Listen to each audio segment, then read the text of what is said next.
Okay, macam mana nak kaya? Macam biasa, formula kaya. Bagi siapa yang tak tahu kaya ni macam mana. Kaya bukan kereta besar, tuan. Bukan dapat kenaikan gaji lepas tu pergi tukar kereta besar. Bukan. Kereta besar, rumah besar, itu kemewahan. Kemewahan ni maksudnya apa yang kita belanjakan. Belanjakan ni sama ada belanja duit daripada poket kita pun boleh, sebab kita buat hutang pun boleh.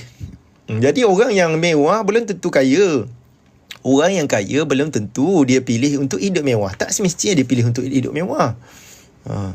Dulu tuan-puan, saya dulu, tuan-puan boleh bacalah cerita ni, kehidupan saya dulu. Kehidupan saya dulu susah. Mak saya bila baca buku Misi Bebas Hutang, buku Zero Hutang tu, dia menangis lah. Sebab kesusahan saya dulu, saya tak cerita pada orang. Saya simpan dengan isteri saya saja.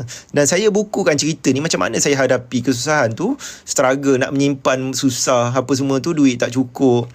Isteri saya suri rumah, jaga anak. Tak ada apa dekat rumah tu, kosongnya. TV pun tak ada, smartphone pun tak ada, internet pun tak ada. Jadi dunia ni tak ada apa. Memang susah. Hidup bertemankan dinding je isteri saya. Jadi saya ada cerita dalam ni.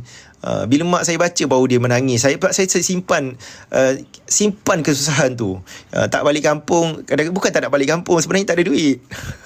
Sekali balik kampung habis 300-400. Saya nak menyimpan pun RM50 sebulan pun tak boleh. Macam mana nak balik kampung 300-400 sekali balik? Okay. Jadi saya ada cerita perjalanan saya ni dalam ni. Tuan-tuan beli dan bacalah buku Misi Bebas Hutang ni. Boleh beli di kedai-kedai buku, online, offline, Kinokuniya, Popular, MPH, SMO. Beli dan baca. Ini cerita saya, sikit sedih, sebahagian daripada cerita saya. Nak penuh tuan-tuan pergi dekat blog saya lah, muhammadskifli.com. Saya cerita semua dah dalam tu sebenarnya. Daripada dulu, daripada miskin sampai jadi kaya-kaya lah. Dulu waktu saya susah dulu, saya pun teringin juga nak pakai kereta mewah. Satu hari nanti nak pakai lah Mercedes ke, kan, BMW ke, Porsche kan. Satu masa dululah beria lah dulu. Masuk dalam impian, dream chart. Tapi bila saya dah kaya tuan-puan, saya boleh belilah kereta tu cash kalau saya nak lah. Tapi saya tak beli pun semua kereta mewah tu.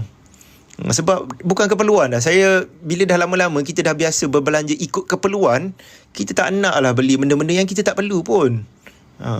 Seronok pakai kereta ni paling lama setahun je, kereta baru. Seronok pakai kereta baru ni tuan-puan, paling lama setahun je. Saya dah cuba buat survey.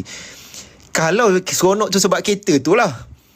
Tapi ada keseronokan yang lain yang tak pernah habis pada pakai kereta. Sebab apa? Kita beli kereta sebab kita ada keperluan, fungsi dia. Sebagai contoh, sebab beli kereta tu banyak orang boleh dapat manfaat. Bukan kereta yang boleh naik 2 orang, 3, 4 orang saja. Boleh naik satu family, boleh bawa jalan satu family. Ada kawan saya tu, dia share, dia beli kereta MPV, dia pakai dan dia bagi ahli keluarga dia sekali pakai.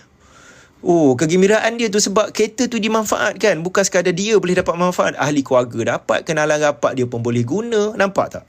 Kegembiraan tu bukan sebab kereta tu sendiri, bukan sebab kemewahan kereta. Macam mana kereta tu memberi makna, berfungsi dalam hidup.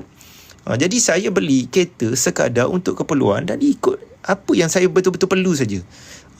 Sekadar nak tunjuk jiran sebelah tak perlu tuan-puan. Nak tunjuk kat kawan-kawan office tak perlu. Tak nak tunjuk dekat orang kampung tak perlu. Sebab yang kena membayar kita.